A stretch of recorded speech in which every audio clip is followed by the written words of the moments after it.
The best summer memories are made outside, and LL Bean has the clothing and gear you need to make these memories. Their effortless styles are created for summer spent outside with family and friends.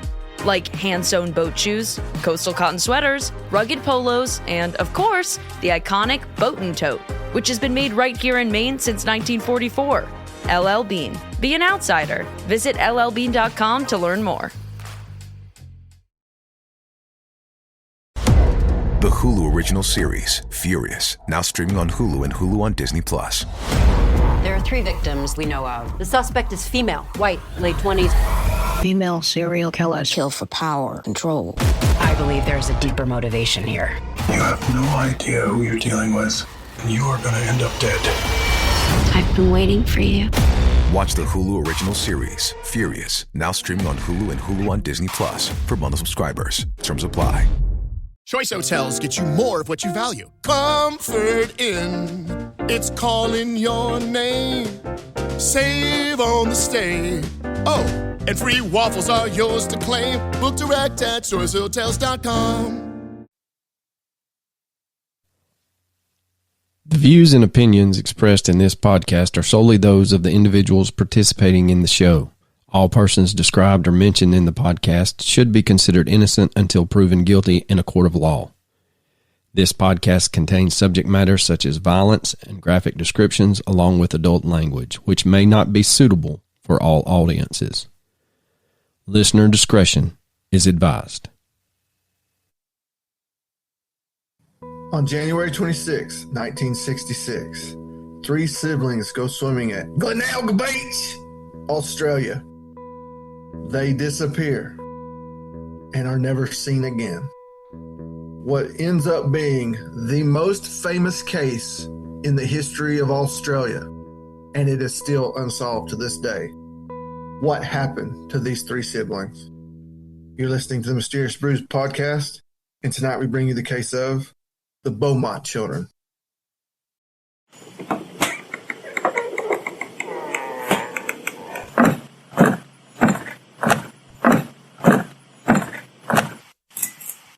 Welcome to a deep, dark, dank, moist basement somewhere in the bowels of Georgia. So a little disclaimer, Coach and I were trying to be good hosts, and we wanted to make sure that we pronounced Glenelg Beach correctly. And so the little website that I found was an angry woman screaming, Glenelg Beach. So that's why you got that pronunciation. Glenelg Beach. I mean, she just screams it. So that's how we got that. She did. She was not happy. She was not. I guess she was upset that we asked her to teach us how to say it. So up front, this is okay. We'll get into the riffraff after this, but up front, this is, like Coach said, one of the most famous Australian cases. We're going to do our best not to butcher some of these place names. So just bear with us. And Cody from Down Under, I know that you had asked about this case. God, there's no telling how long ago you asked, but we don't get around to them. Well, we make this. We're like, please send us your stuff, your ideas, and they send it to us, and then it's not that we're doing it on purpose. We just forget. Yeah, and we put it on the list, and then the list keeps growing instead of going, like normal people going to the top and working our way down. We just randomly like, hey, let's do this one. So this one more than likely will be 3 parts. We kind of planned this around start of season 8, but also since I'm starting a new job, this kind of helps us just pick out a couple of hours to knock out an episode. So we're going to definitely part 1 is going to be about the ins and outs of the case. So, but that's how we've got this one structured. So buckle in. We got at least, I'd say, a minimum of 2 episodes, more than likely 3. So we don't have many 3-parters. I don't know. Have we ever done a 4-parter? I don't think so. I don't either. We cover cases that deserve it, and other podcasts have made their entire living off multiple parts on some of the cases. But Yeah, we have had some suggestions from a fan about a case, Kanika Jenkins, and Coach and I we cannot figure out why we have never covered that case. With it being, I would swear to you that we have, but we can't find it, and so I guess we didn't do it, or it's another damn glitch in the matrix from shutting down CERN, because it's a crazy, crazy ass case from Georgia. Why would we not have covered it? It doesn't make any sense to me. Yeah, I don't. We were talking off air about it, and I don't know if it's because when that happened, we had just started and we were fledglings with just a handful of people listening to us, all from Arkansas. And I think True Crime Garage they may have done more than 2 episodes on her, kind of updating and stuff like that. There's a lot of new information out there about what's going on. I didn't realize there was a gag order on the mom for a little bit. It's a wild case, and like we said, we don't know why we haven't covered it, but we haven't, and we're going to. So look forward to that. We had someone reach out on Patreon and ask about the latest episode, which, as of us recording, has not dropped on Spotify. But by the time you hear this, it will have. Kurt McFall and the let's see. Let me make sure before I mess this up. Jamie DeVores had asked about whether or not they ever pulled fingerprints from those beer bottles or beer cans. And as far as we know in our research, we don't think they did, because they had ruled it a accidental death and didn't really look into it being anything other than that. But it would have been interesting to find out, whose prints were on those beer bottles / beer cans. So, we do have, Coach said, someone that actually listened, picked up the call, and gave us a 5-star review. Coach, do you have it pulled up? I had it pulled up, but when I went back to my app, it refreshed. So I got it right. Sure. I can't say the name because the name is an eyeball emoji, lips emoji, eyeball emoji, and the hands making a heart emoji. So whoever listened actually listened and said, I got you, because we said we could, we don't care what you type as the username. We'll read it. It says love, 5 stars. I love how down to earth these guys are. Well, hell yeah. Darn tootin'. That's it. I mean, just sweet. That was it. Sweet. They did. Yeah. They helped our algorithm, though. That's all we need.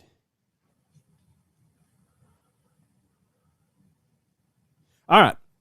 We don't have any new patrons to speak of. We don't have any funny emails to go over.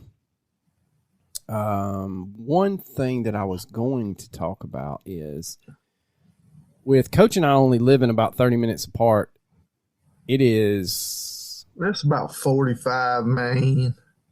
I can be maybe on a good day. What I was going to say was, we have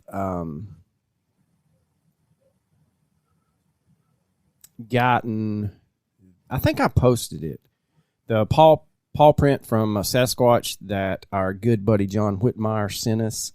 And then, I know, I finally got it. It's amazing. Yeah, and then he sent another one just for Coach. So a couple of weeks ago, we got together face to face, and he was able. Because Coach is a jealous bitch. So the good news is, I'm hoping to do a remodel in this office, since I'm not going to spend 8 hours a day in here, and maybe get some of the shit that we have been given up on the wall and make a background. And then we may work into doing for our patrons some video episodes so you get to see our lovely, handsome faces. I don't see that working out for me. Your lovely faces? People seeing my face. I just got to put a real shirt on. I'm just wearing underwear and a white undershirt right now. Well, as long as you don't stand up there, slap nuts, you don't have anything to worry about. But anyway, all right. So I think that's it. So let's get into it. We are talking about the Beaumont children. Like I said, this is minimum going to be 2 parts. More than likely, probably 3. But part 1, we're going to start off with the basic case information. So the disappearances of 9-year-old Jane Beaumont, her sister 7-year-old Arna. I've seen it spelt a couple of different ways. Some people that have covered this case call her Anna, but I'm 99.9% sure her name is Arna. And then their little brother, 4-year-old Grant Beaumont.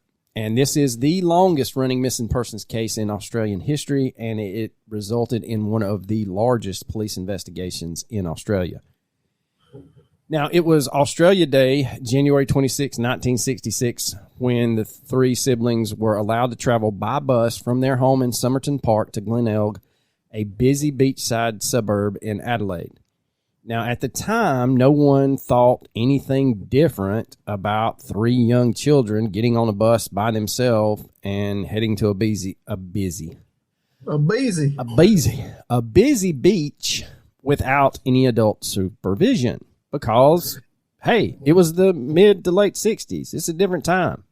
It sounds crazy when you say it out loud in today's age, but yeah, it's not uncommon. Wasn't uncommon at all. So the disappearance of the 3 children, along with other horrific and highly publicized crimes involving children, such as the abduction of 8-year-old Graham Thorne in 1960 and the 1965 Wanda Beach murders, basically marked an end of the innocence of post-World War II Australian life. What's that, bud? The Lincoln Summer Sales event is on now with exclusive offers? Oh, so you want to feel the wind pouring through the available open panoramic vista roof on a road trip? And spend the afternoon beachside hanging out on the back of the spacious Lincoln Splitgate? Okay, I'll schedule a Lincoln test drive today, right before your vet appointment. Visit your local Lincoln retailer or learn more at Lincoln.com. The best summer memories are made outside, and LL Bean has the clothing and gear you need to make these memories. Their effortless styles are created for summer spent outside with family and friends. Like hand-sewn boat shoes, coastal cotton sweaters, rugged polos, and, of course, the iconic boat and tote, which has been made right here in Maine since 1944. LL Bean. Be an outsider. Visit llbean.com to learn more. Now, I just want to point out that this beach that they went to, you said it was Adelaide, that was very close to where the Somerton Man's going to be found. Correct. So this is a hot spot for weirdness. Now, crime writer Michael Madigan, who's from Adelaide, has said, or has been quoted as saying, after the Beaumont children went missing, we realized that children doing something as innocent as having a day out at the beach may not be such a safe thing to do. There was a sense of safety that ended that day, and in my opinion, this case has become so enduring and has drawn so many of us in because we do have something here that is highly out of the ordinary and hugely unthinkable. End quote. Well, I can't get it to work now. Okay, so children everywhere can fall victim to a predator. We know that, and they can be abducted. Many of them who are taken by strangers and never make it home. And that's a pretty gut-wrenching, sobering thought. However, in this case, we have 3 children, 3 siblings who vanished basically into thin air. And in one day, a happy, loving family of 5 were transformed into just the 2 hopeless parents, tortured and broken, who had to somehow continue on living after losing every single one of their children in one fell swoop. I can't imagine how horrifying that's got to be. And then to not know exactly what happened. Do you know how bad my mind goes just to the worst place ever? On normal things. On normal things, much less my 3 children come up missing. I would torture myself to death mentally. Yeah. I can't. I'm so sorry for those parents. And it's impossible to be able to even touch the surface of what Jim and Nancy Beaumont felt and went through in 1966 and what they had to live with for the rest of their lives. But like Coach said, it's just unimaginable. And this case will make you go hug your children, if you have them, a little bit tighter. Now, the reality is that Jane and Arna and Grant didn't really vanish into thin air. Something happened. Somebody took them, and that person or that group of people may have had other connections to other missing children who were also presumed to be dead. And those include 11-year-old Joanne Ratcliffe and 4-year-old Kirsty Gordon, who were abducted from the Adelaide Oval during a football game, not American football, in August of 1973. There's also a possibility that this case is related to Bevan Spencer von Einen. I think I'm saying that right. A convicted child murderer and suspected serial killer who lived and operated in the Adelaide area. Now, Adelaide is the capital city of southern Australia, and it's situated at the base of the low-lying Mount Lofty Ranges, 9 miles inland from the center of the eastern shore of the Gulf St. Vincent. Excuse me. Now, Adelaide is South Australia's metropolitan coastal capital with a Mediterranean climate bringing sweltering, I'm telling you, hot summers and seasonably mild winters.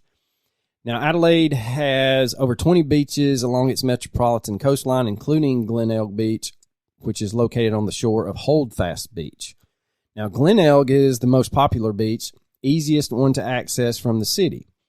And Adelaide is a busy city, but it is said you can get anywhere in it within 20 minutes, and all you have to do to get to Glenelg Beach is to hop on a bus or a tram and get off at Moseley Square, which is just mere steps from the ocean.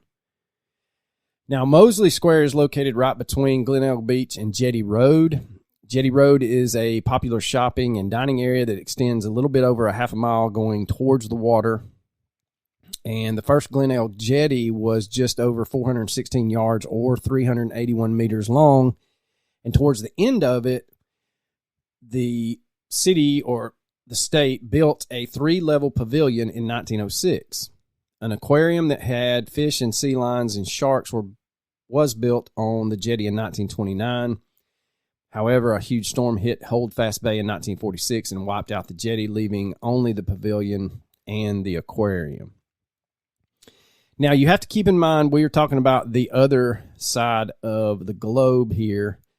So, when we give these dates, you have to understand, in the United States, our winter months are their summer months. So, temperatures on January 24th hit 118 degrees. Whew, that's hot. And then January 23rd of 1982, they had a high temperature of 112 degrees. That 118, I think, was in January 24th of 2019. Now, in 19... Go ahead. You know how bad of a mindfuck that would be? To take a Christmas vacation to, like, Australia, and all of a sudden, it's 118 degrees. Yeah. Like, I don't think my mind could handle it. No, and it's weird. Like, my dad traveled to the Keys one Christmas when I was a kid for work, and he said it was just like you said, a mind fuck to see people spray painting Merry Christmas and drawing Christmas trees, wearing T-shirts and shorts. So no, I've already said that. So in 1966, when the Beaumont children went missing, temperatures in January were well over 100 degrees for several days. The Beaumont children, along with thousands of other people, had spent a lot of time at Glenelg Beach enjoying the water and the cool sea breezes during that prolonged heat wave. For much of that time, the children's father, Jim, had been with them because he had actually been enjoying a 4-week holiday from his job as a traveling linen salesman. Now, like the kids loved the beach, Jim also loved being at the beach, and he also loved being at the beach with them even more. In fact, the day before his children vanished, Jim had spent a few hours with them at the beach, smiling as he watched them run through the sand, splash in the surf, and play together in the shade when the sun got too hot. Jane Beaumont was the eldest at age 9. She was described as being tall and slim, quiet and reserved, the most intelligent and sensible out of the 3 siblings, and also the most shy. Jane, I forgot how to breathe there, excuse me. Jane was a little mother to her younger sister and brother, often helping to take care of them and reminding them of, quote unquote, their manners. So when they were in the presence of adults, she was, hey, make sure you say yes sir, no sir, that kind of thing. But she also kept a very careful eye on Arna and Grant to always make sure that they were safe. Jane's school friend Jenny said that if Jane went into the ocean with Grant, who was just 4, she would always tell him to only go as deep as he could without getting his belly button wet. And Jane would remind Grant that he was not allowed past the waistband of his swim trunks. So 2 nights before they vanished, Jane had written a short letter to her parents, who had left her with her 2 younger siblings for a few hours while they went out for the evening. And this letter is kind of a little insight into how her mind worked. Quote, "Dear Mom and Dad, I'm just about to go to bed, and the time is 9. I have put Grant's nappy on, so there's no need to worry about him wetting the sheet. Grant wanted to sleep in his own bed, so one of you will have to sleep with Arna. Although you will not find the rooms in very good condition, I hope you will find them as comfortable as we do. Good night to both of you, Jane. P.S. I hope you had a very nice time wherever you went. P.P.S. I hope you don't mind me taking your radio into my room, Daddy." End quote. So, very mature for her age. And Jane's and Grant and Arna's mom, Nancy, said that Jane was a lovely girl and an amazing daughter. She never had to ask Jane to help with the dishes or help clean up, and Jane kept her own room perfectly neat and organized, like a little department store with everything in its place. Now, Jim said that Jane had the mind of a 15-year-old, and she knew her way around Adelaide so well that sometimes he would make a wrong turn on purpose while they were out driving to see if she would correct him, and she always did. Jane's friend Jenny had agreed with this, saying, quote, "She was really quite amazing. She could catch a bus anywhere around Somerton, Brighton, or Glenelg," end quote. Now, Jane dreamed of one day becoming an author, and she was happiest in a quiet corner with a good book. Arna was the actress of the family. She was your typical small 7-year-old girl with a huge personality who was always singing and dancing and who was incredibly affectionate. It was said that Arna lived in a fantasy world of her own creation, always dressing up and playing out these characters and convincing her siblings and parents to play their own parts. Whereas Jane was sometimes painfully shy, Arna had no reservations about her. Grant, at just 4 years old, was his father's shadow. He loved playing with his older sisters, but he would always much rather be with his dad. Even at such a young age, it was clear that Grant was bright and quick, and he was able to pick up on things very easily. He watched everything that his father did and mimicked him. He would often help Jim do regular maintenance on the family car, remembering what the parts were called and where they went.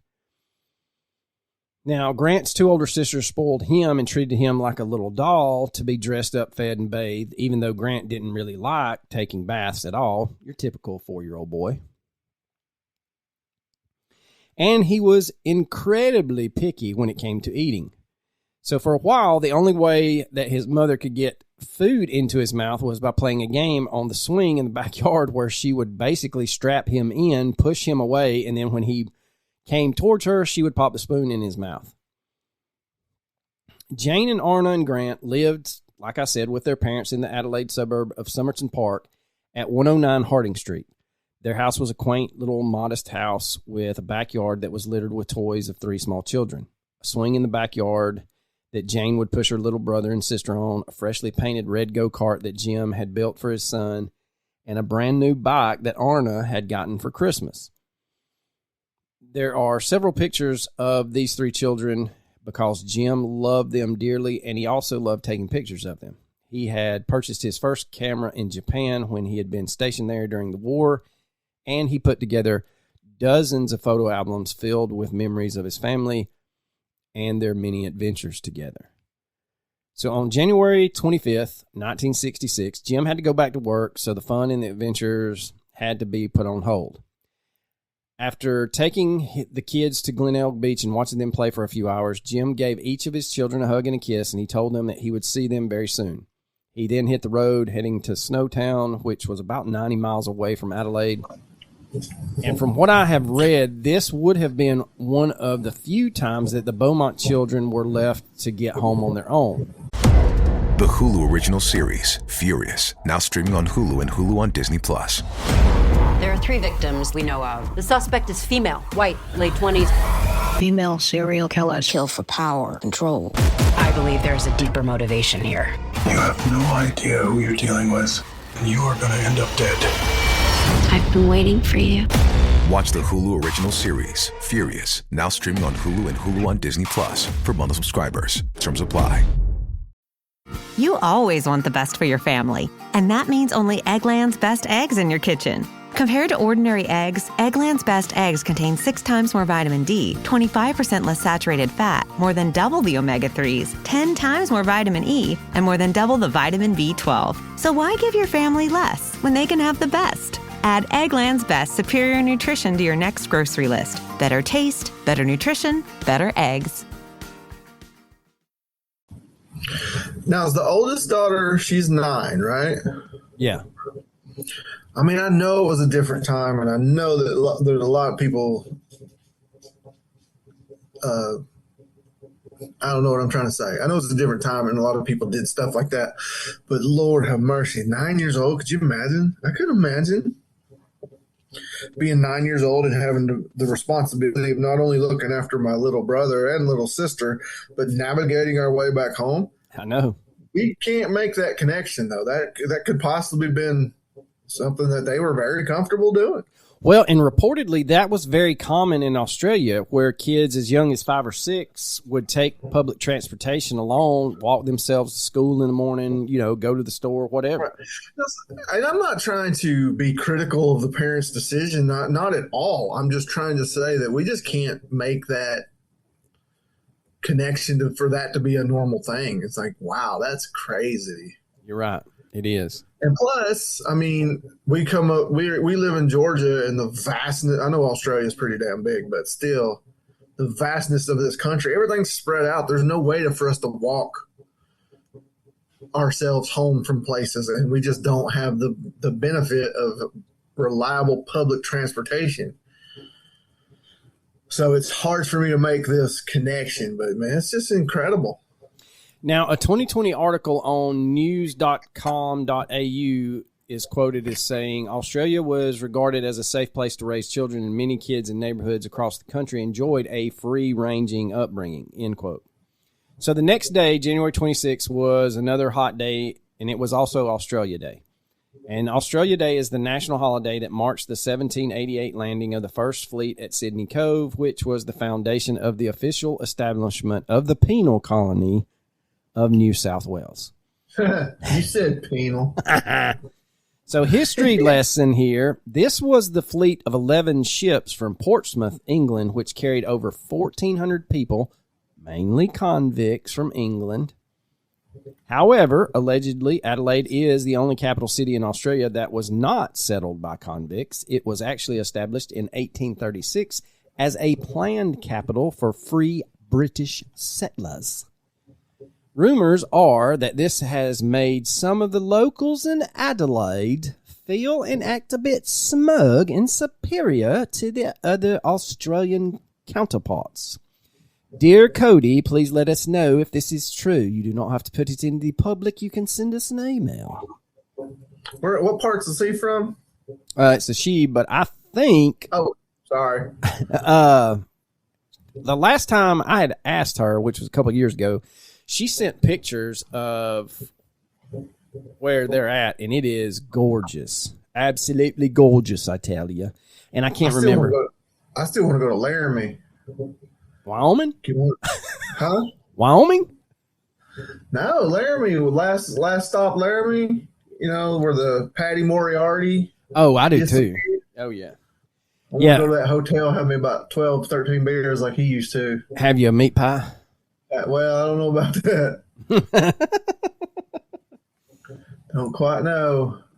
So Jim was out of town working. The kids were out of school for the summer, and it was a national holiday. The Beaumont children woke up early at 7 a.m., much to the chagrin of their mother, Nancy, who was startled awake to Grant and Arna playing loudly and causing a ruckus. Now, within the first seconds of Nancy's eyes opening, all three of her children were begging her to take them back to Glenelg Beach because it was going to be another really hot day. Temperatures were predicted to once again rise above 100 degrees Fahrenheit. You can figure out what that is in Celsius on your own. Now, Nancy gave in and promised the kids that she would take them to the beach once she got the house in order and completed her work for the day. They all had breakfast together, but soon after Nancy started cleaning up after breakfast, the kids were getting antsy. And they were asking her when she was going to be done, when can we leave? And so for the next hour, they pestered the piss out of their mother, asking, are you done yet? Are you done yet? Are you done yet? Are you done yet? Nancy's like, to hell with it, and told Jane and Arna and Grant that they could go to the beach alone as long as they promised not to go too deep in the water. She didn't even allow them to take their paddle boards because she didn't want them in the water that was too deep. She made them promise to be home for lunch. Initially, Nancy considered having them ride their bikes to the beach, but she worried that since it was already so hot, that 5-minute bus ride would be better because at least they would be cool and wouldn't be out in the hot sun. So once again, I know this sounds shocking to a lot of people listening, but Jane and Arna regularly rode the bus alone on Saturdays to go to the movies. It shouldn't have been a big deal for the kids to go to the beach alone. And since they'd done it before, and they had been there with their father almost every day that summer. So it's nothing out of the ordinary. And I know that poor Nancy has played that over and over in her mind. But again, this was not something out of the ordinary. But it is foreign to all of us in 2026. Now, the distance from the Beaumont home to Glenelg Beach was the same as the distance from the Beaumont home to their school. And the kids walked to school alone every morning. At 8:30 a.m., Jane, Arna, and Grant each kissed their mother, Nancy, goodbye. And then she walked them out to the front gate, waving and watching them walk along Harding Street to the corner of Diagonal Road where the bus stop was. Jane turned around to wave back at her mother, and she was wearing a pink bathing suit, green shorts, and canvas sand-colored shoes with white soles. She was holding her tattered copy of Little Women, a book that had become her favorite, and in her little white money purse, she had some coins that her mother had given her, which were equated to 85 cents for bus fare and a little bit of extra for a cold treat at the beach. Imagine that. 85 cents. 85 cents gets you a bus ride to the beach and a cold treat. For 3 kids. For 3 kids. And that's a return bus trip, too. That's not bad. No. 7-year-old Arna also looked back and smiled and waved to her mother. Arna was wearing a white and red striped bathing suit with tan shorts and tan sandals, and her little brother Grant, who was next to her, was wearing green swim trunks with white stripes under green cotton shorts with red sandals, and old Grant was flexing the muscles. He didn't have a shirt on. So Nancy was asked about this later because everybody blamed her, and she said, listen, it was like a 5-minute bus ride to the beach. I knew they were going to step off the bus and onto the beach, and I knew they were going to get right in the water in the shallow end, cool off, hang out at the beach, play a little bit, and then come right home. I thought it would be less for his sister to keep up with getting him dressed and undressed. I thought that this was just the right thing. I didn't think that it would be an issue. She went on to say that she remembered the moment that she watched her 3 children walk away from her forever and said, quote, "They turned around and waved to me. I went inside without a care in the world," end quote. Ugh, it's awful. It is, man. It's gut-wrenching. So by 10 a.m., Nancy had finished up her chores, and she decided to ride her bike to the home of a friend who lived nearby. She made sure to leave her friend's house at 5 minutes to noon because she wanted to be at the bus stop when Jane, Arna, and Grant got home. The bus pulled right up at noon, and Nancy watched as one elderly woman got off, but then the doors closed, and the bus drove off. Nancy shook her head. She was a little annoyed that the children had not taken the afternoon bus home as she had asked them to do, but she wasn't concerned at this point. Jane, Arna, and Grant had been to the beach by themselves dozens of times that month, and sometimes they were a little late getting home. They would get caught up building sandcastles and playing, and they would miss the afternoon bus, but she assumed they would be on the next bus from Glen Elg Beach, which would arrive at 2 p.m. So Nancy went home and began to prepare lunch, which is what she was doing when a few of her friends stopped by for a visit. Nancy began to chat with her friends, but she kept an eye on the clock, and when her children were not home by 2:15, that's when Nancy began to worry. Her friends noticed that she was concerned and offered to drive her over to the beach so she could look around for her children. Nancy was worried that if she left, her kids would be on their way home and they would miss each other, and then they would get home and nobody would be there. So she decided to wait a little bit longer to see if they would get off at the 3 p.m. bus. Now, it was around 3 p.m. when Jim got home from his business trip to find a very anxious and stressed out wife. Nancy told Jim that the kids had gone to the beach for the day, but they had not returned yet. And initially, Jim was not too worried. First, he figured the kids would be home within the hour, but he told Nancy, quote, "To make you feel better, I will go and check.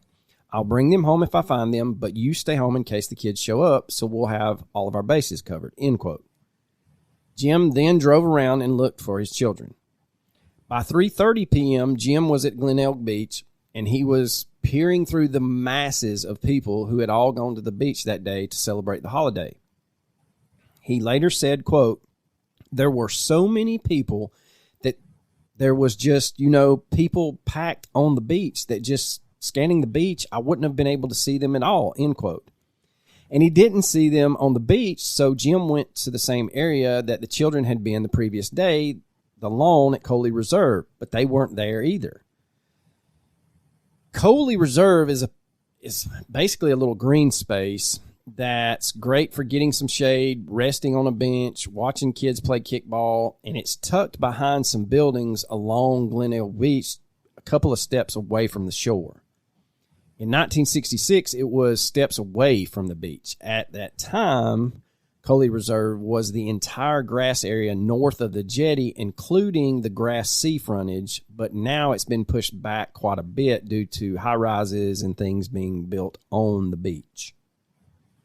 After not finding them on the beach or at the lawn at Coley Reserve, Jim told himself that the children must have just made it home by then. They either took the bus or they had missed the buses and they walked home. So he drove back to Somerton Park, and when he arrived, he found Nancy alone, who was growing more and more concerned and frantic by the minute. At that point, Jim began to panic. He and his wife drove back to the beach, and they divided up to conquer, looking for Jane and Arna and Grant together, frantically running around, searching for them and yelling their names. By 5 p.m., the Beaumonts acknowledged that they needed some help, and they went to the Glen Elg Police Station in Mosley Square to report that their 3 children were officially missing. Jim would later state that by this point, he knew something was very wrong. He said the kids would often go off by themselves, but they always came home when they said they would. At first, Jim wasn't even considering that his children had crossed paths with someone who had nefarious intentions. Abduction wasn't even on his mind. He was actually more concerned that the kids had gone into the water too deep and drowned. That would honestly be my first concern, too. I mean, it's definitely the most likely of scenario of what possibly happened. And even today, if you were at the beach with them and you don't see them, then you're panicking thinking, oh, shit, they've gone under the water. Your mind never goes to some piece of shit human abducting your children. But I don't know, man. This is just, it's awful. I hate with a purple passion doing kids' cases now. Now, with that said, Jim told himself that there was way too many people on the beach that day for something like that to have happened, for no one to notice, and would have all three of them actually have drowned at the same time? No, not necessarily. So after filing the initial report at the police station, Jim and Nancy returned home and were soon joined by two police officers who came to take descriptions of the three children. They were also there to search the Beaumont home to make sure the kids weren't playing some kind of game of hide and seek, hiding from their parents. Once it was clear that there was no mischievous children hidden away in the kitchen cabinets or in a closet, the police left to look for the kids. They took Jim with them and left Nancy there just in case the kids showed up, even though it was getting late and the sun was setting. Now, there was always the hope that the children had missed the last bus and had decided to walk home. This was 1966. Jane wouldn't be able to get in contact with her parents and let them know what was happening. In fact, as far as I could determine, the Beaumonts didn't even have a phone in their house. And I say this because after the kids went missing, the police basically installed a phone in their house so that they, the police, could keep in contact with Jim and Nancy and give them updates about the investigation. The only really thing the kids could do if they missed all the buses would be to walk home or catch a ride, and their mother had warned them to never get into a vehicle with strangers. So they probably would not have gotten into a car, and they would have probably just walked home. Jim went back to Glen Elk Beach with the police to keep searching for his kids, and he spent the rest of the night walking the beaches or sitting in the back of a police car, slowly driving down the street after street, looking for any signs of his children. When he went back to the beach with the police, he said it was still so stifling hot that thousands of people were still on the beach, even at midnight. I mean, that's some serious heat right there. It's, you're just like, it's so hot, I'm not leaving the beach, and it's midnight. Well, they probably don't have good air conditioning at this point. Oh, no, 1966. That's probably for the very prestigious, if I would dare take a gander. So when the sun started rising the next day, the police finally brought Jim home. They told him, quote, "Listen, we're going to keep looking for your kids, obviously, but you need to get some rest. We'll keep you up to date on whatever we discover," end quote. Better said than done. Jim was not going to be able to get some rest, not while his children were out there somewhere, not while he didn't know what was happening to them. So as soon as the police left his house, he jumped back into his own vehicle and drove back to Glen Elk Beach. Now, according to the South Australian police log, there were officers searching Glen Elk Beach by 7 p.m., and by 8:40 p.m., officers were also searching Brighton Beach, West Beach, and Henley Beach. Now, if you pull up a map of the beaches of Adelaide, they're basically all sort of in a line down the shore, with Glen Elk resting between Brighton and West Beach. So law enforcement had expanded their search area in the event that the children had left the Glen Elk Beach area. So by 5 a.m. the next morning, the Sea Rescue Squadron had sent out 5 boats to search the shoreline from Glen Elk Beach south to Aldinga to back to Henley Beach, and they were checking all the caves and caverns. And basically, this was the beginning of the largest missing person search in Australian history. Now, not only were the police involved, but also the Army, the Navy, the Air Force, and thousands of concerned citizens were out searching for 3 children who seemed to have vanished into thin air. You would think with that many people searching that if they had drowned, they would find them, but that's not always the case. For example, the Prime Minister of Australia went for himself a little swimmy swim, and he's never been seen again. I know there's conspiracies about that, but just because there's that many people searching doesn't mean you're really going to find anything. True. Now, there was no evidence left behind of the 3 kids. Nothing. None of their belongings, none of their clothing, absolutely like they just vanished into thin air. All of the seaside suburbs and the shore were searched to a distance of 30 miles south of Adelaide. The sandhills of North Glenelg were searched along with the rocks at the base of the cliff faces. They checked storm drains that opened up onto the beaches. They opened and flushed them. They checked everywhere they could think of. Not one piece of evidence was found to indicate what happened to the Beaumont children. So on January 29th, the Patawalonga boat haven, a boat launch, was drained after a woman told police that she had approached and spoken to 3 children who she had seen there on the evening of January 26th around 7 p.m. She said that these kids matched the descriptions of the Beaumont children. She stated she had asked them for directions, but they had told her that they weren't from the area. So to give you some perspective on where the boat launch is located, if you were standing with your back to the ocean and Coley Reserve was in front of you, this boat haven launch would be to your left behind Holdfast Bay. So basically no place in that whole area was left unsearched.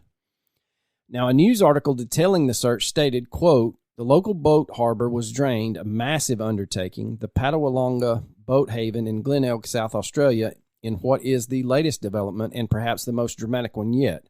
The haven is going to be drained and the police will then inspect it. Dozens of police and cadets probed the waist-high mud.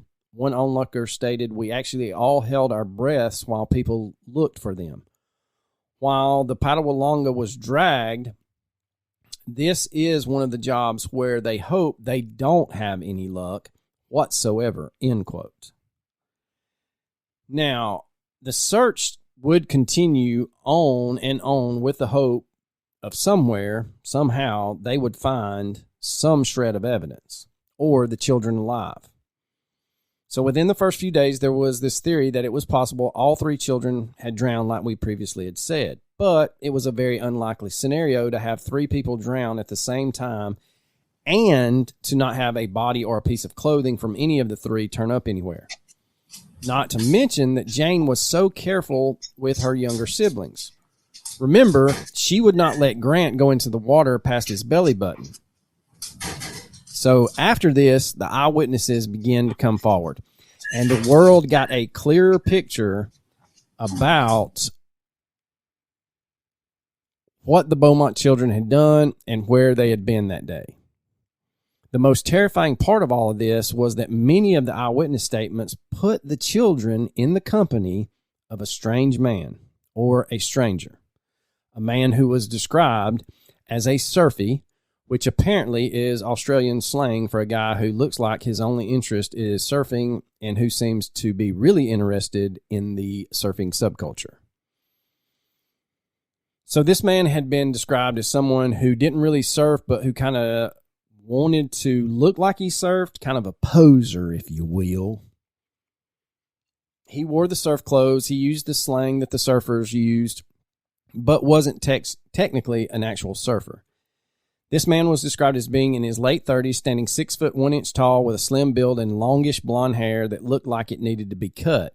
His hair was parted to one side. He had a naturally fair but very suntanned complexion, and his face was thin. When Nancy and Jim heard this description, they could not think of a single person they knew that matched it. And if you go over the eyewitness statements, we kind of get this picture and we can piece together the movements of Jane, Arna, and Grant on that fateful day.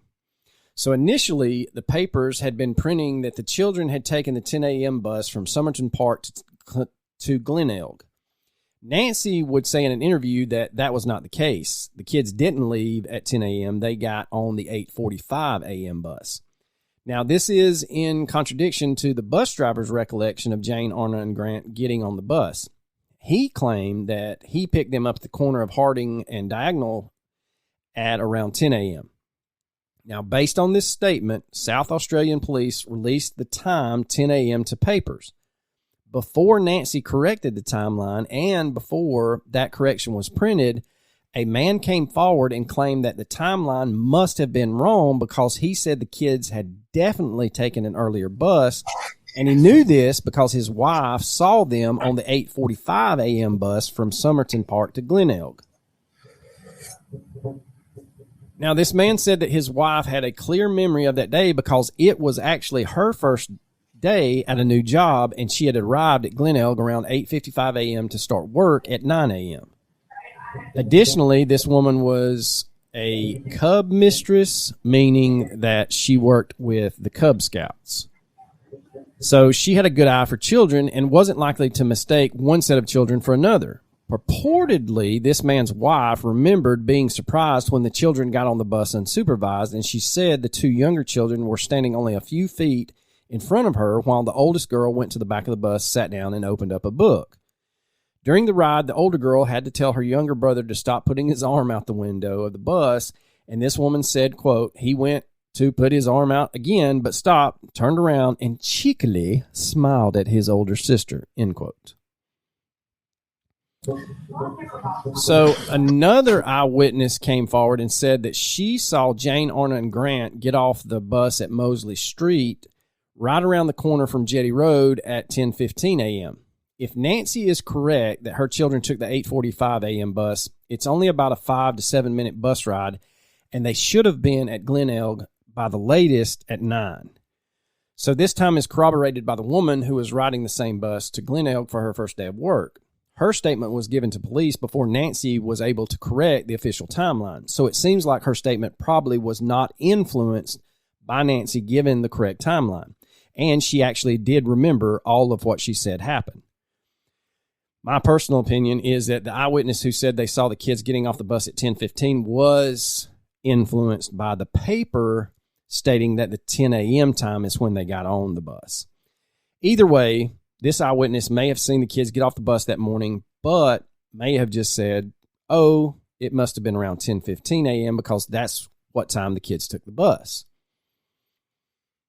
Now, I'm not saying that this person didn't see them get off the bus. I'm saying that they were probably influenced by thinking it was a different time than it really was because of what was being printed in the papers.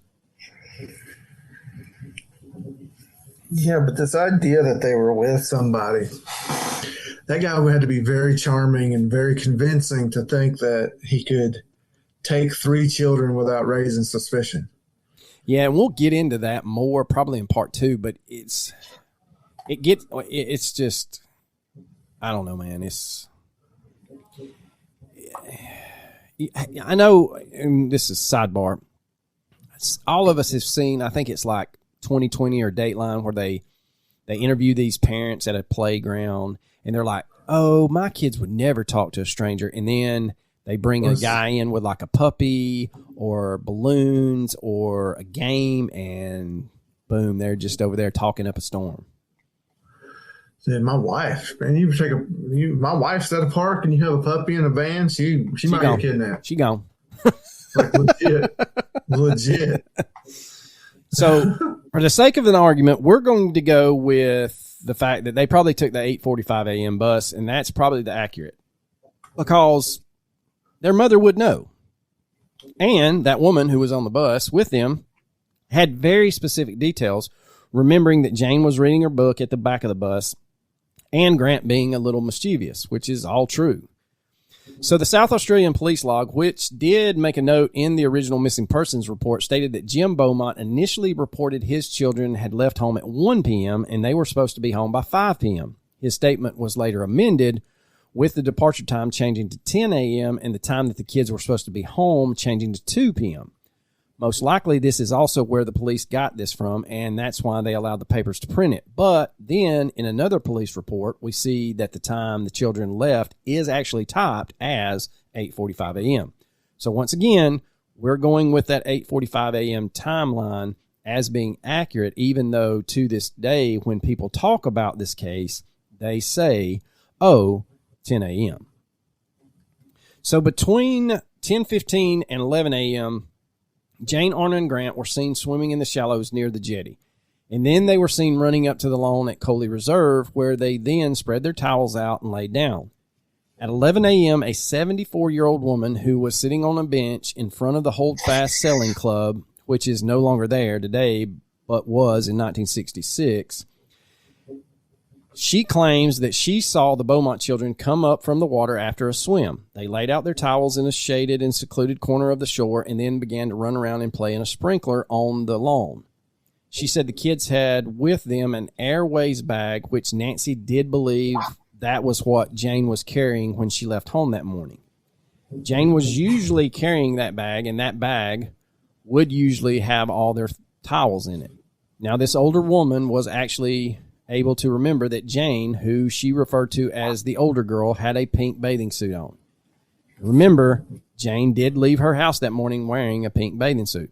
This woman also saw a man wearing navy blue swim trunks who had wild blonde hair laying on his own towel about 10 feet away from her on the reserve lawn and watching the children.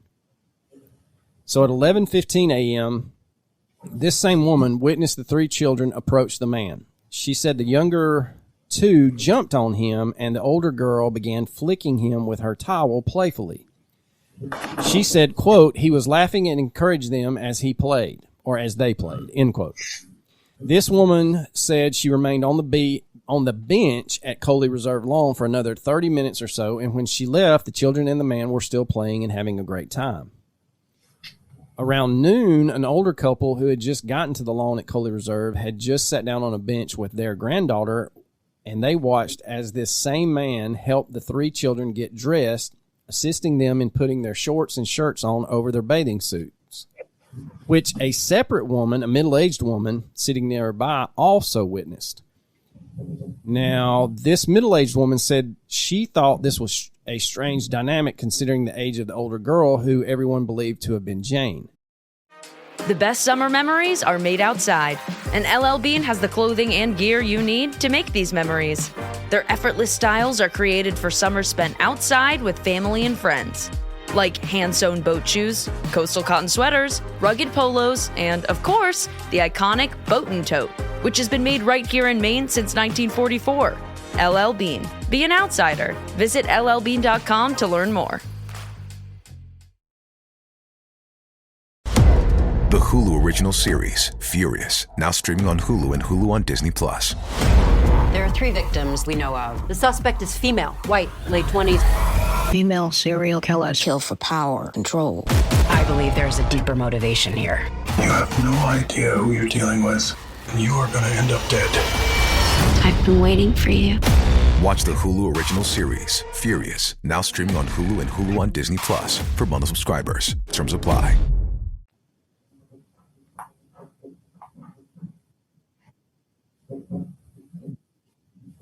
Don't die, man. Oh, I'm about to die. All right. She felt that Jane looked old enough to dress herself. So the elderly couple who was sitting with their granddaughter on the bench then watched the man and the three children walk away. They walked to some nearby changing rooms. Now, this man was still wearing his blue swimming trunks, and he had his pants tucked under his arm. He entered the changing rooms, and the kids sat outside and waited for him. The man came out dressed, and just after 12 noon, the man approached the elderly couple with their grandchild, and he spoke to them, and he asked if they had seen anyone messing with their clothes earlier, and said, quote, our clothes, like mine and the kids, end quote. He said that he wanted to know if anybody had been around the clothes or touching the clothes because they were missing some money. Now, the elderly couple said that this man spoke English with an Australian accent, and they told him they were sorry they hadn't seen anything. They had basically just sat down, and they had gotten there around noon. They then watched the man walk back to the children, and all four, three children and the man, left the Coley Reserve lawn.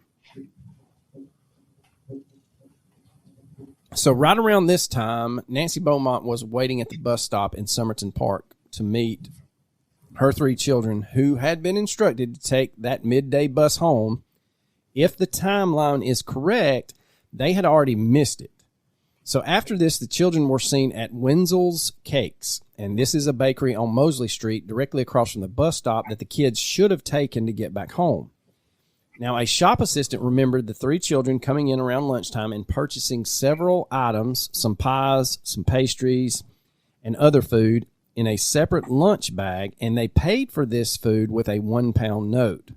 Now, this struck the police as odd, because, remember, Jane had left home that day with only 85 cents in coins, 8 shillings and a sixpence, what her mother had given them. Now, Nancy had not given Jane any paper money, so the question is, where did the kids get this £1 note from? Nancy and Jim would later confirm that when their children were at Glen Elg Beach, they would usually purchase their lunches at Wenzel's, and the shopkeeper claimed that she had seen the children there before. When she saw them that day, she said they were alone. They had purchased 5 pastries, 1 pie, 6 buns, 2 large bottles of soda, and apparently Grant didn't like the pastries, so the pie was for him.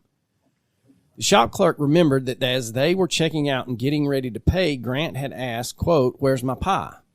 because he was a kid who didn't eat pasties. It is worth noting that the pasties are similar to Hot Pockets that we have. So if we look at what they bought, it does seem off that the children would purchase so much food, and from the money that Nancy had given them, they shouldn't have had enough money for all of that food. It makes sense that it is possible the man they were with gave them the money for lunch. Theoretically, he probably gave them that £1 note and asked them to buy him some food as well when they went into Wenzel's. Now, technically, this is the last confirmed sighting of the Beaumont children, but we have a weird and varying statement from the Beaumont's mailman. Tom Patterson, who claimed that he had seen the children that day as well, walking along Jetty Road heading towards Mosley Street. Patterson said that the kids were holding hands and laughing, and little Grant even pointed at him and said to his sister, "There's our postie." The problem is, initially, Tom Patterson told police that night that the children had disappeared. He had either seen the kids at the start of his afternoon rounds, which would have been at like 1:45, or at the end of his rounds, which would have been closer to 3, more like 2:55. So the next day, Tom Patterson went back to the police and said, quote, "I've been thinking about this all night, trying to really figure out what time I saw them, and upon further consideration, I remember that right before I saw the kids, I forgot to deliver a parcel, and I had to go back and deliver that parcel. And that happened towards the end of my route, so I'm sure it was closer to 2:55 or 3 p.m. that I actually saw them." Now, 2 days later, Patterson returned to the police station and changed his statement once again, this time claiming it was in the morning he had seen the Beaumont children. So the question is, did Tom Patterson do this nefariously? Was he trying to be difficult, or was he really, really trying to remember when he actually saw it? So I don't think he's trying to complicate things further. I don't think he's trying to make the timeline more difficult. More than likely, he's trying to reconstruct his own memories to help, but since he probably saw the kids every day, it was hard to determine that one specific day where he saw them and what time he saw them. Now, even though all of the pieces didn't line up perfectly, at least the police had something. They had sightings of the 3 children with a man who was a stranger to the children's parents, but maybe not a stranger to Jane, Arna, and Grant. We know the kids had been to Glen Elg Beach several times that summer by themselves, and it would later be revealed during the investigation that Arna had previously told their mother that Jane had gotten herself a boyfriend down at the beach. Nancy had discounted this at first. She thought that Arna was just teasing Jane and just messing with her, and she was like, quote, "Jane's 9. Jane is painfully, excruciatingly shy. There's no way that there's any truth to this," end quote. These are just 2 sisters messing with each other, because then Jane would get mad when Arna would say it. So the eyewitnesses from that day made it seem as if the children were sort of already familiar with this tall, thin man who had the complexion of someone who spent a lot of time at the beach. So it's possible that the Beaumont children had encountered this man before that day, and they had maybe even developed a relationship of some kind with him, enough of a relationship to trust him and not view him as a stranger. Jim had been off from work a lot that summer, 4 weeks to be specific, and a lot of the time he would go to Glen Elg Beach with his children, and sometimes they would go alone. The man would have known that Jim could have shown up at any time to check on the kids or to pick them up. But on this day, it's possible that the Beaumont children had told this man that their father had left for a business trip the day before and that their mother had been too busy with her chores to come with them. The Beaumonts only had one vehicle, and that vehicle was with Jim, far from Glenelg Beach. So the question is, could this man have felt he finally had an uninterrupted chance to steal away with the three children? And it's pure speculation, but maybe, while he was helping them get dressed, he grabbed Jane's white change purse and he hid it or threw it away so that the kids wouldn't have any money for the bus fare home. This would have wasted time looking for this money, and they would have missed the noon bus, therefore making it to where they would have to leave Coley Reserve with him. He could buy them lunch, further in earning their trust, and then he could offer them a ride home since they had missed the bus and didn't have any money to pay for the bus anyway. Maybe the kids would have accepted. We know that they had already been given the typical warning from their mother, don't get into strange cars, accept rides from strangers. So it's not likely they would have accepted a ride from a complete stranger, especially with Jane being so conscientious, shy, and responsible when it came to following the rules and looking out for her younger siblings. Either this man, the surfy guy, snatched them off the street, which is hard to believe because there were three of them, or this man was working with other people, at least two others, so that the snatch and grab could have been coordinated. If you are going, and Coach, you kind of alluded to this, if you're going to grab three small kids, you're going to need somebody else to help you. Or complete and utter trust of those kids. Like, for them to just be completely unaware that something bad's about to happen, Right. And it appears that this surfy man wasn't a stranger to Jane, Arna, and Grant, which is why Jane felt comfortable allowing herself and her little sister and little brother to get into a vehicle with him, if that is the case. That's pure speculation on my part. So when Nancy heard that her children had been seen acting very friendly with a surfy man, she could not wrap her head around it. The eyewitness statements coming out did not match with what she knew about her kids, especially Jane. She said, quote, "If the other two were keen to be with somebody, Jane would go with them to look after them and wouldn't leave them alone. I cannot understand why Jane, a shy girl, much more so than Arna or Grant, would allow a man to put her shorts on even over her bathers," end quote. So the head of Adelaide's homicide squad, Detective Palmer, said, quote, "At the moment, we see a picture of a man striking up a conversation with the children.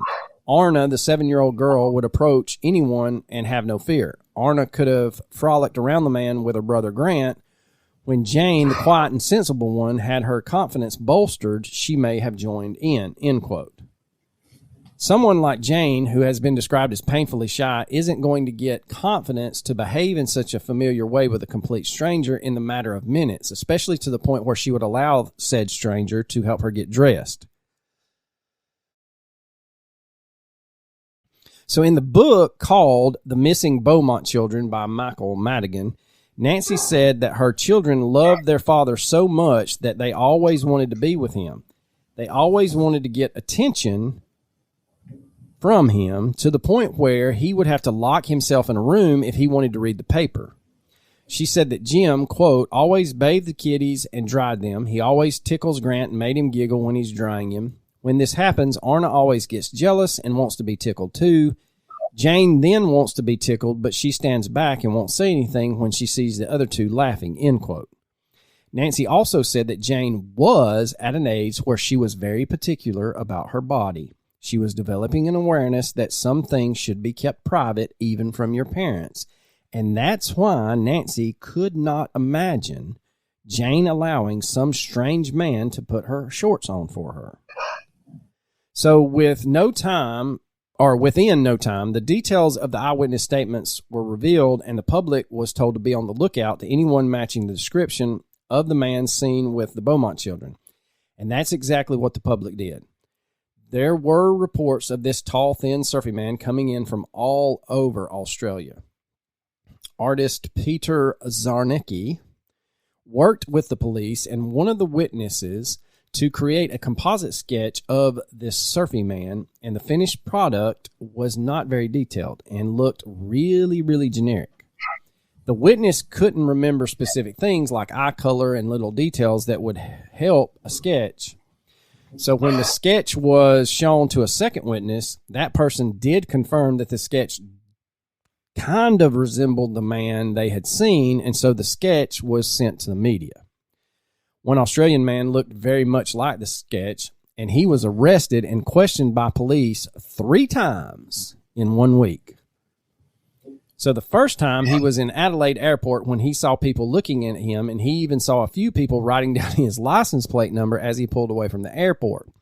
He was obviously familiar with the publicized missing children's case and put 2 and 2 together and drove straight from the airport to the police station so that they could clear him, which eventually they did, but not before they arrested him, because they also thought he looked like the sketch, and they interrogated him. They let him go eventually, but then a few days later, he was picked up in Glenelg, which is actually where he lived, and he was detained at the police station and once again interrogated there for hours. Then, just a few days later, he was near the Adelaide Railroad Station when a member of the public stopped him, called the police, and it is said that approximately 7 police cars pulled up within minutes and once again arrested him.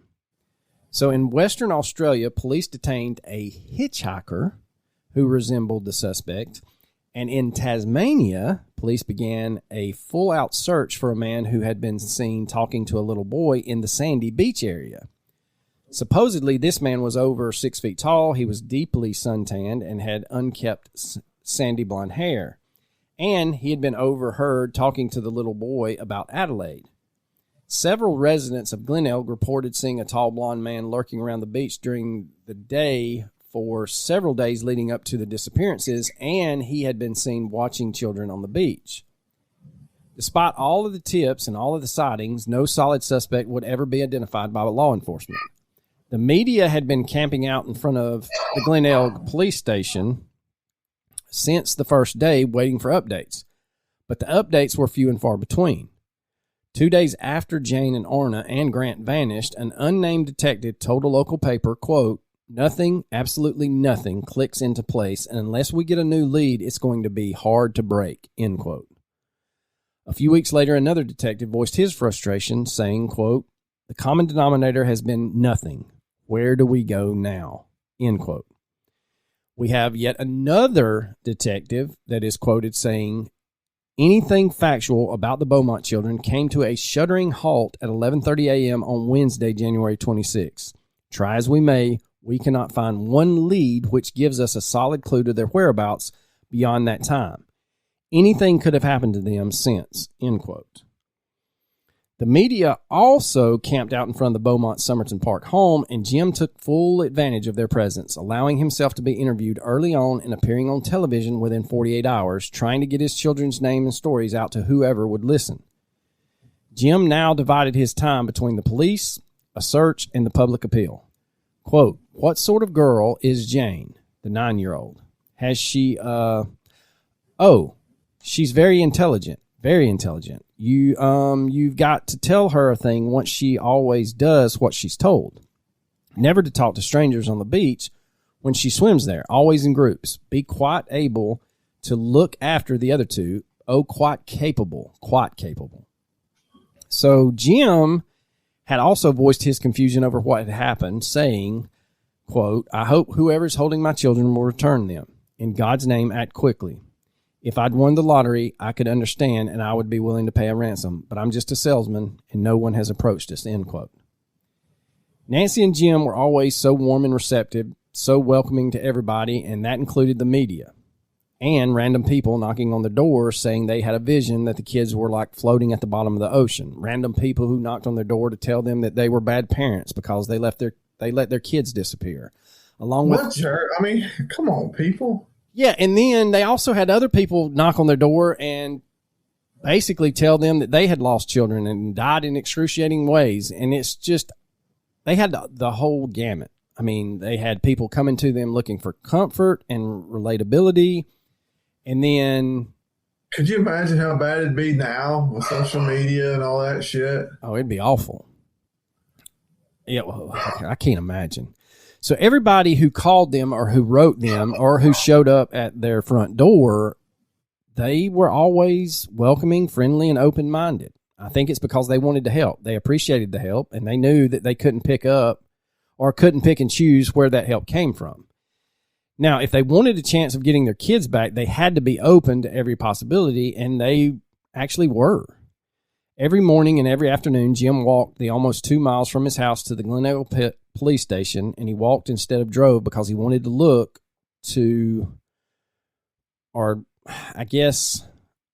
at the route. He wanted to keep an eye out for anything that may be connected to his children.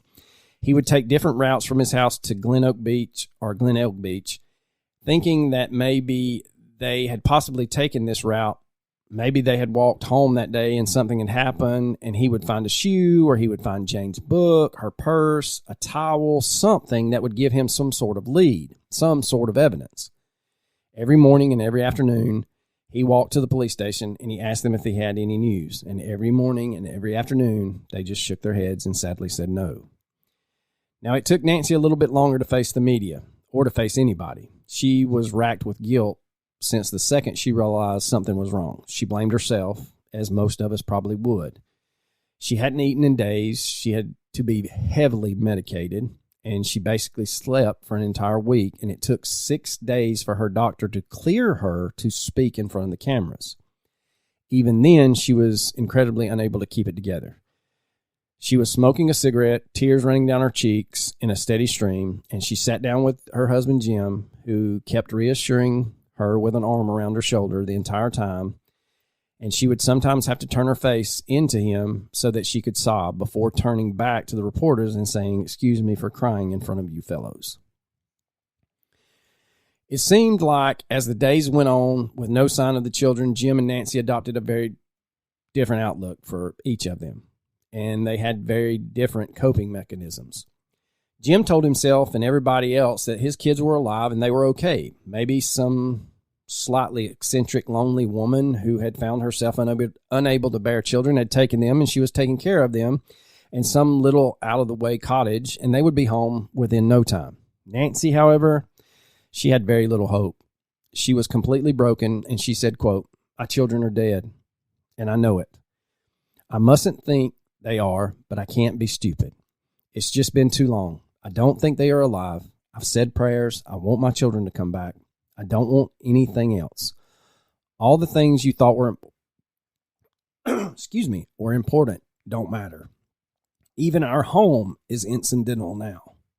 I'd rather we were all together in a tent on the beach. I'm numb. I can't feel my stomach, and I can't feel my head.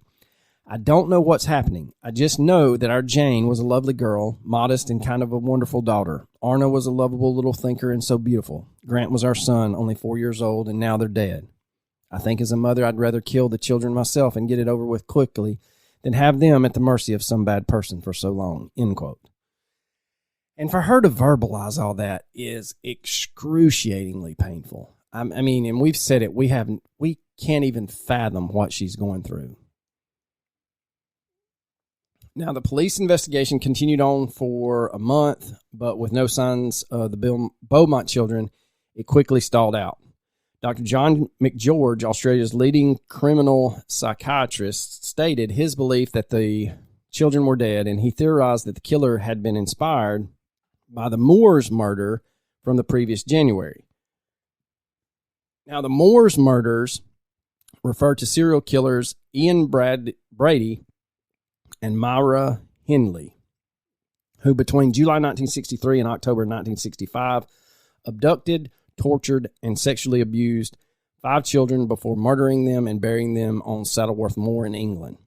This could be a whole episode in itself, because even to this day, all of those children's bodies have not been found, but Ian and Myra were eventually taken into custody and arrested.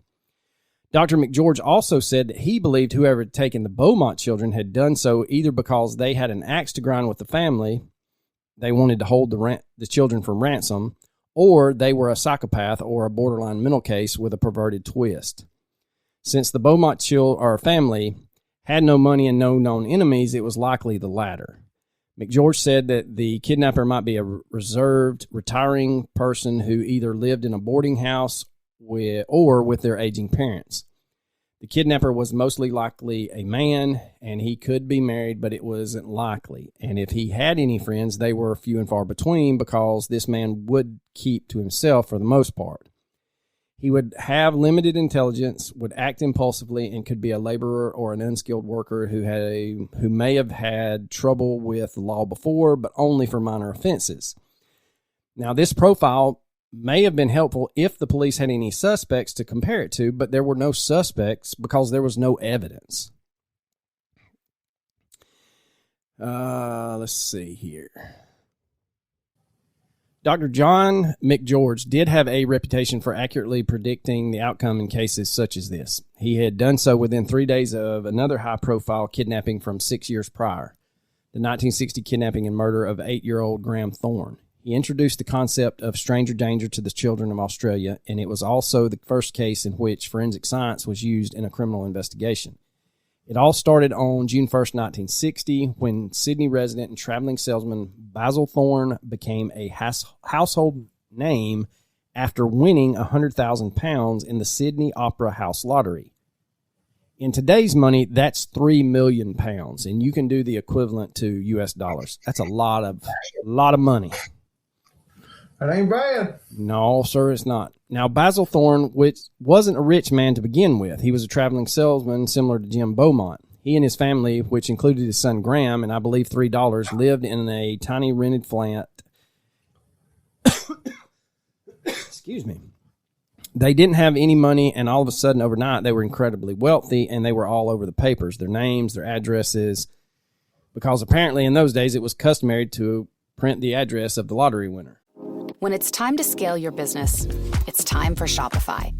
Get everything you need to grow the way you want. Like, all the way.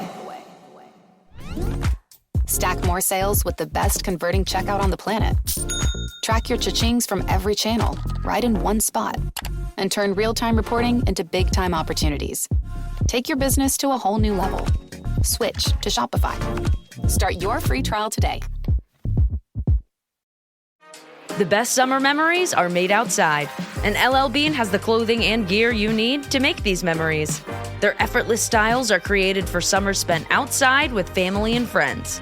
Like hand-sewn boat shoes, coastal cotton sweaters, rugged polos, and, of course, the iconic Boatin' Tote, which has been made right here in Maine since 1944.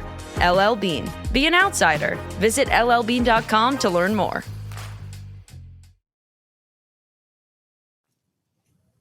The address? Mm-hmm. Good God.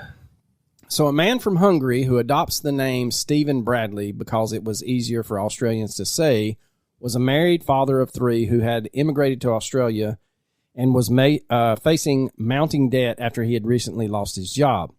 He worked as a car insurance salesman and was pretty well off. So Stephen Bradley is not having a good go at life because stuff's not going great for him. And he reads this story about this guy named Basil Thorne winning all this money.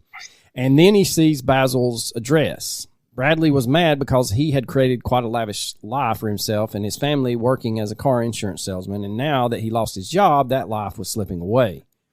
He desperately wanted to keep his big house, his expensive car, so he hatched a plan to kidnap Basil Thorne's 8-year-old son, Graham, and hold him for ransom. So Bradley grabbed Graham as the boy walked home after school and then demanded £25,000 from Basil and his wife, Frida. He said that they had to pay him the money or he would feed their only son to the sharks. At one point, Stephen Bradley wrapped a scarf around Graham's face and put him in the trunk of the car so he would not have to hear the boy cry. Now, Stephen Bradley claimed that when he opened the trunk, Graham was dead. He was either on the verge of death or he was already dead from the scarf being wrapped around his face and his arms being tied behind his back. Graham just could not move the scarf and apparently suffocated to death in the trunk. No one really knows exactly what happened because basically Stephen Bradley claims that when he next opened the truck, Graham was no longer breathing. So he had to get rid of the body because he didn't mean for this to happen. He got rid of the body, but he kept asking Graham's parents for money, and the autopsy actually showed that Graham had died from a blow to the head and asphyxiation. Stephen Bradley denied hitting Graham in the head or hitting him at all, claiming that he could have struck his head on the spare tire in the trunk, but the medical examiner reported that the young boy had suffered a violent death, and the medical examiner did not think that the head wound, which was very deep, could have been caused by rolling around in a trunk and hitting his head on a spare tire. Now, when all of this had happened and before Graham's body was found, Dr. McGeorge had predicted accurately that the boy would not come home alive, and now he was predicting the same fate for Jane, Arna, and Grant. In November, after the children had been missing for 6 months, famous Dutch clairvoyant Gerard Croiset became involved in the case. Gerard was born in Holland in 1909, and from a very young age, he claimed to have visions. As a young boy, he trained as a watchmaker, and he said that he could sense events that were going to happen in his employer's life simply by coming in contact with personal objects that belonged to his boss, and apparently, according to his boss, he accurately predicted these things. When he was 15 years old and working as a farmhand, Croiset said he had a vision of his father collapsing in Amsterdam, and when he arrived a few hours later to the location in his vision, he was told that his father had suffered a heart attack and passed away. Gerard had been called the man with the X-ray mind. He's also been called the Mozart of psychics, and he didn't receive such high praise for nothing. He had been studied by scientists, and apparently a lot of people think he's the real deal.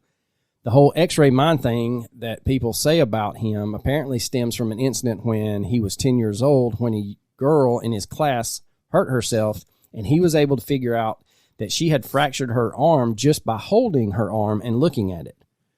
When asked how he knew, little Gerard responded, quote, "I saw the dark fracture area in the bone like I was looking at an X-ray," end quote.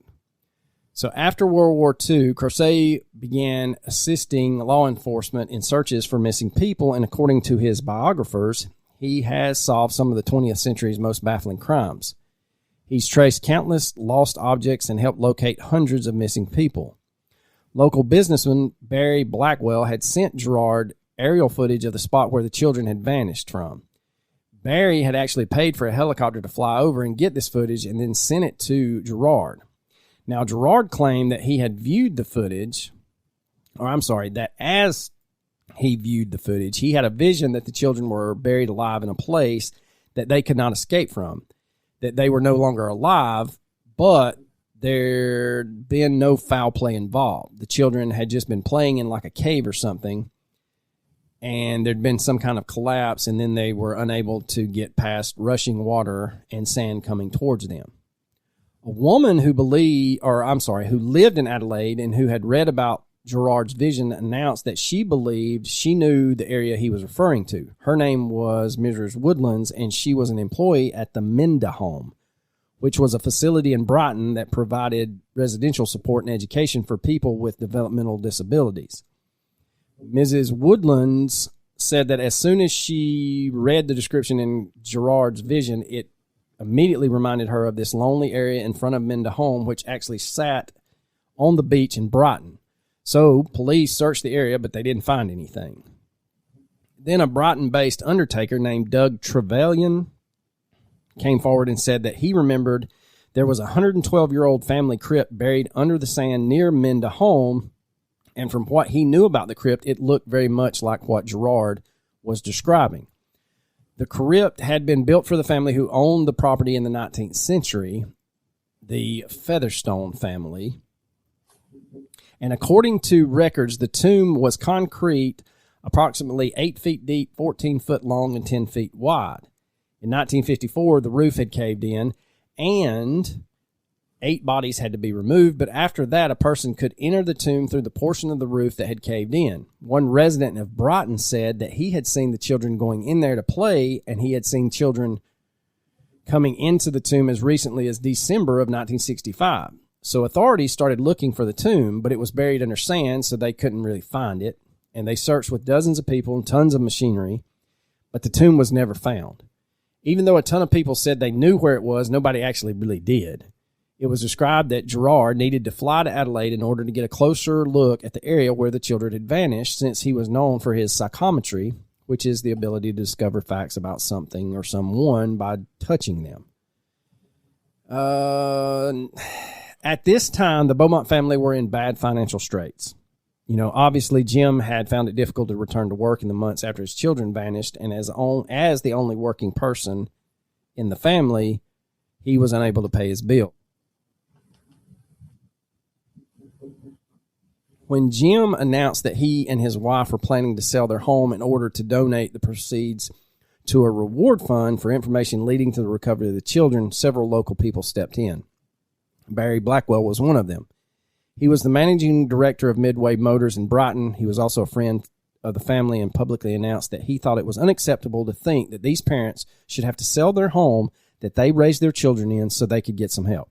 So he began raising funds himself and donating that money to the reward fund. He also organized extensive searches of storm drains on the beach, and after finding out the children would sometimes play in them.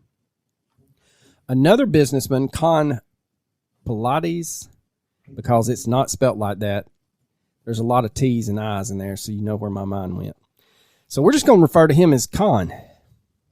So he was a very wealthy and reportedly had known Nancy in her younger single years. He also donated money to the reward fund.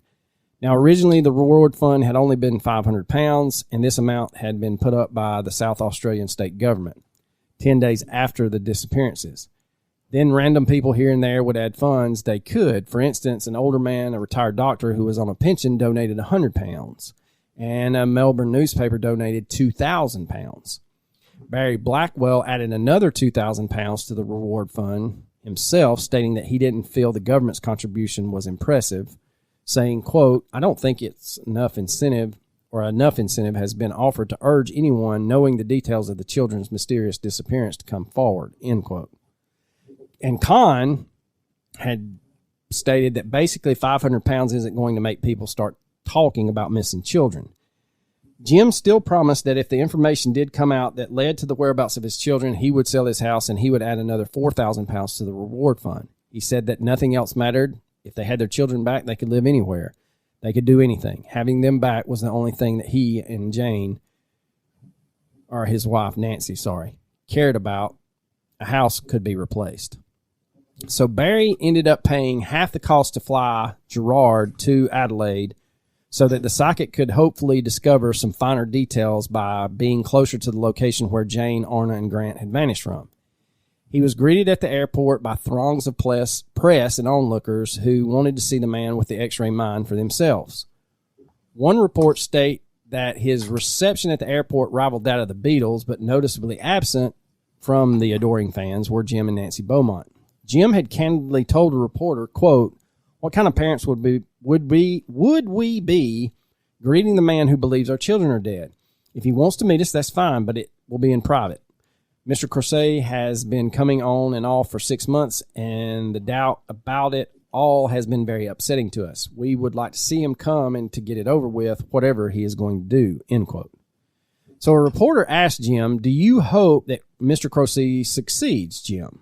He replies, "Oh, well, I mean, that's his belief, and I really appreciate him coming over. I mean, to find the children, I think it's very difficult for him to meet us. I think he's a very feeling man, and I think his main object is finding the children more so than talking to us," end quote. So basically, Gerard had been coming up with all these visions for the past several months, and he'd been saying, "Oh, I see this now, I see this now, I see this," kind of trying to tie it all together. And I can understand Jim saying the whole thing had been exhausting because he's on this emotional roller coaster, and he can do what he has to talking about Gerard, but basically, I'm not going and getting his autograph. If he wants to talk to us, come. We understand that.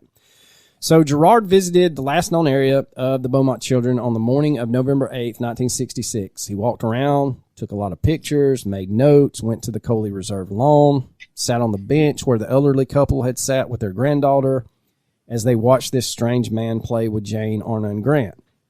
He walked the way the children would have walked to reach the cake shop, the bus stop, and then the corner of Mosley and Robert Streets.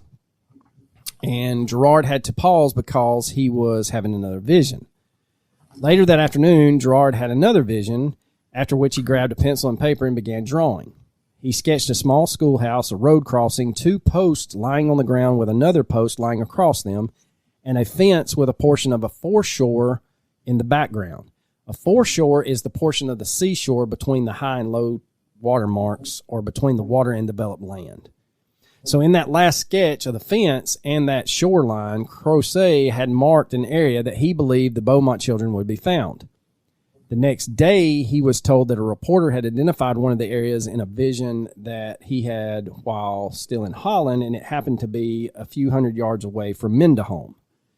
Then everything suddenly changed after Gerard received a phone call on the evening of November 10th from a woman who claimed that the children were buried in a warehouse near her home.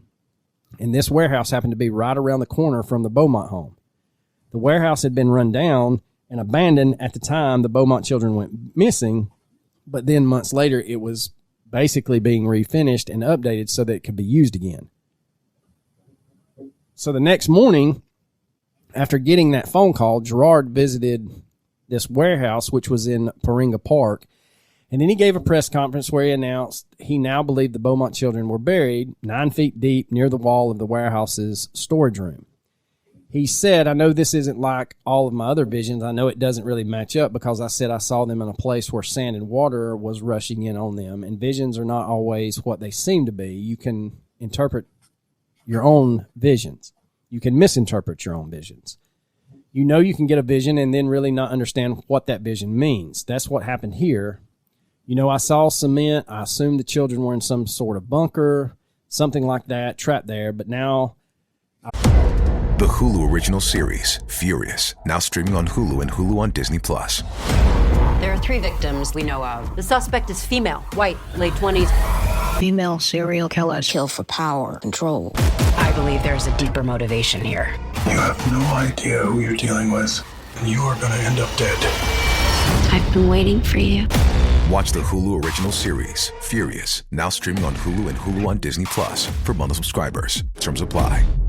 I wrote a little song to remind you, Choice Hotels get you more of the experiences you value. The Cambria Hotel's got it all. A rooftop bar, have a ball. Bring a date, your squad, or even your mom. Book direct at choicehotels.com. I realized I had been seeing all along what this old, newly renovated warehouse is. He said the children had probably gone into the building that night looking for shelter because they were afraid to go home.